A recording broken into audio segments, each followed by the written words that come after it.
The moment 10-year-old Emma Rodriguez walked onto the voice stage with her mother Maria, something pure and innocent filled the air, not because of her appearance, though her bright smile and the way she waved enthusiastically at everyone were immediately endearing, but because of the genuine joy and love that seemed to radiate from this special little girl who saw the world through eyes unclouded by judgment or fear.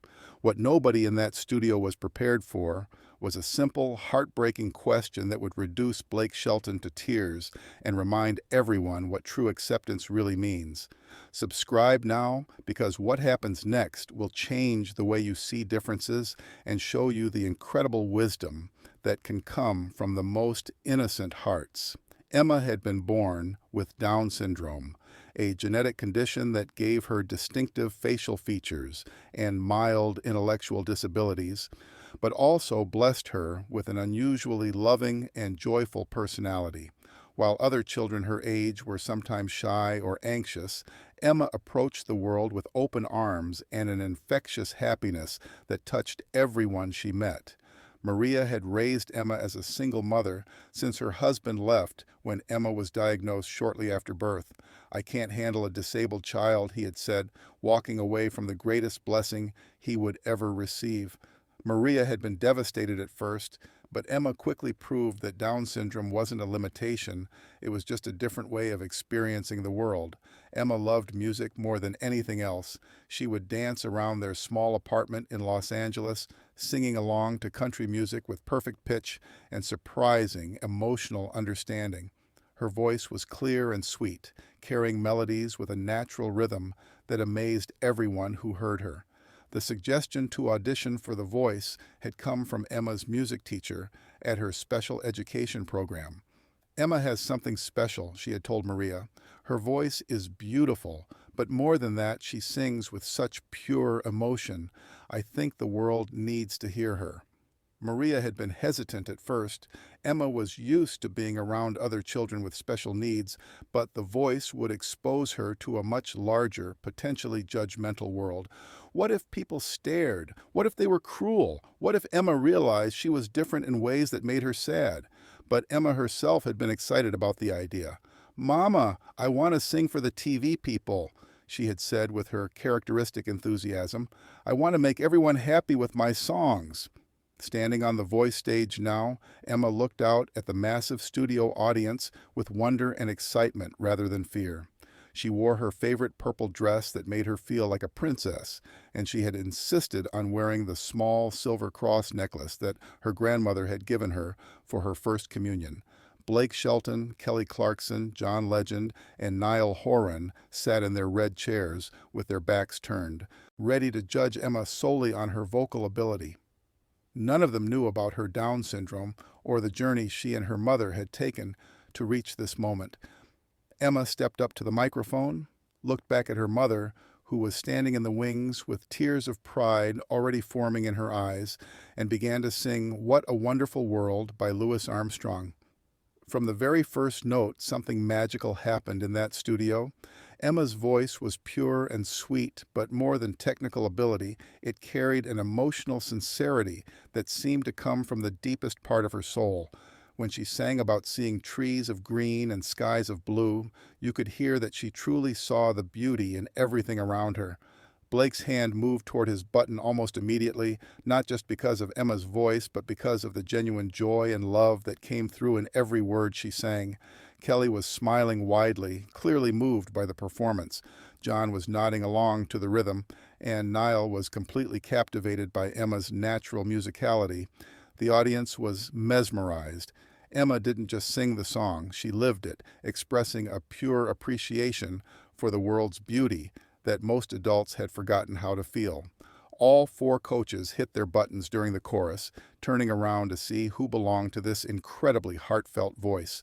When they saw Emma, a little girl with Down syndrome, singing with such joy and confidence, their expressions immediately softened with understanding and admiration. When Emma finished her song, the applause was thunderous, but Emma's reaction was what made everyone's hearts melt. She clapped for herself, bouncing slightly with excitement, and waved at all the coaches as if they were old friends she was happy to see. "Emma, that was beautiful!" Blake called out, his voice warm and encouraging. "How long have you been singing, sweetheart?" Emma beamed at the attention and replied in her slightly slower, carefully pronounced speech, "I sing every day. I love music so much. It makes my heart feel happy." Kelly stood up from her chair, clearly charmed by Emma's infectious positivity. "Emma, you have such a beautiful voice and such a beautiful spirit. We're so happy you came to sing for us today." Emma looked at all four coaches, then her expression became slightly more serious, as if she was thinking about something important. She looked directly at Blake and asked, with the innocent honesty that only children possess, "Mr. Blake, why did God make me different from other kids?" The question hit the studio like a physical force. The audience fell completely silent. Blake's smile faltered, and everyone suddenly understood that they were witnessing something much deeper than a singing audition. Blake felt his throat tighten as he processed Emma's question. This beautiful, talented, loving child was asking why she had been born with a condition that made her different, and she was asking it without self-pity or anger, just genuine curiosity about why she wasn't like everyone else. "Emma," Blake began, but his voice cracked immediately.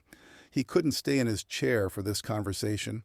Without hesitation, he was up and walking toward the stage, understanding that this moment required him to meet Emma where she was, literally and figuratively. Blake climbed onto the stage and knelt down so he was at Emma's eye level, looking directly into her trusting, innocent face. "Emma, sweetheart, you're not different in a bad way. You're different in a wonderful way." Emma tilted her head slightly, processing his words. "But kids at school sometimes say I'm weird. And grown-ups stare at me funny sometimes. Why do they do that?" Blake felt tears forming in his eyes as he realized this precious child had been experiencing judgment and exclusion that she didn't understand. "Emma, some people don't know how special you are yet. But you know what? You just showed everyone in this studio exactly how special you are." "I did?" Emma asked with genuine surprise. "You did," Blake confirmed, his voice thick with emotion.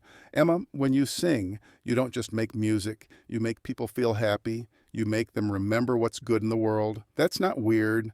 That's magical." Emma's face lit up with understanding. "So I'm like a magic person?" Blake couldn't help but smile through his tears. "Yes, Emma, you're exactly like a magic person, and magic people are the most special people in the whole world." But then Emma's expression became serious again. "Mr. Blake, will you still want me on your team, even though I look different and talk different?" Blake completely lost his composure at that moment. The idea that this incredible, loving, talented child thought she might not be wanted because of her differences broke his heart completely. Tears began streaming down his face as he pulled Emma into a gentle hug. "Emma," Blake said through his tears, "I don't just want you on my team. I would be honored to have you on my team. You're not just a singer, you're a teacher. You just taught everyone in this studio something important about what really matters." Emma hugged Blake back, then pulled away to look at his face with concern. "Mr. Blake, why are you crying? Are you sad?" "No, sweetheart," Blake replied, wiping his eyes. "I'm crying because I'm happy. I'm crying because you reminded me that the most beautiful people in the world are the ones with the biggest hearts. And Emma, your heart is huge." Kelly, John, and Niall had all left their chairs now and were standing together, openly emotional as they watched this exchange.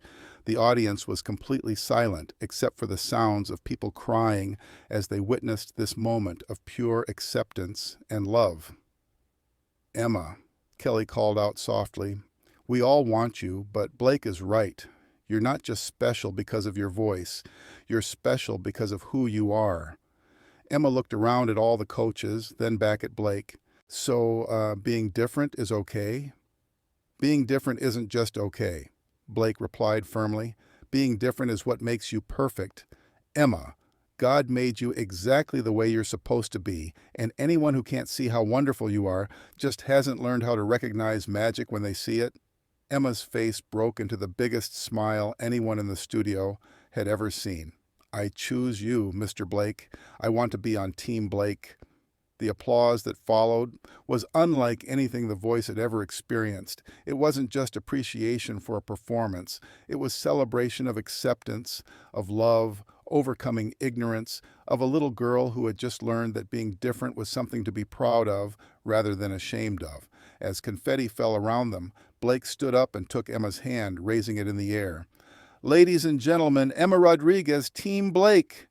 Emma waved at the audience with her free hand, bouncing with excitement. "Mama," she called out to Maria in the wings, "I'm on Team Blake, and Mr. Blake says I'm magic."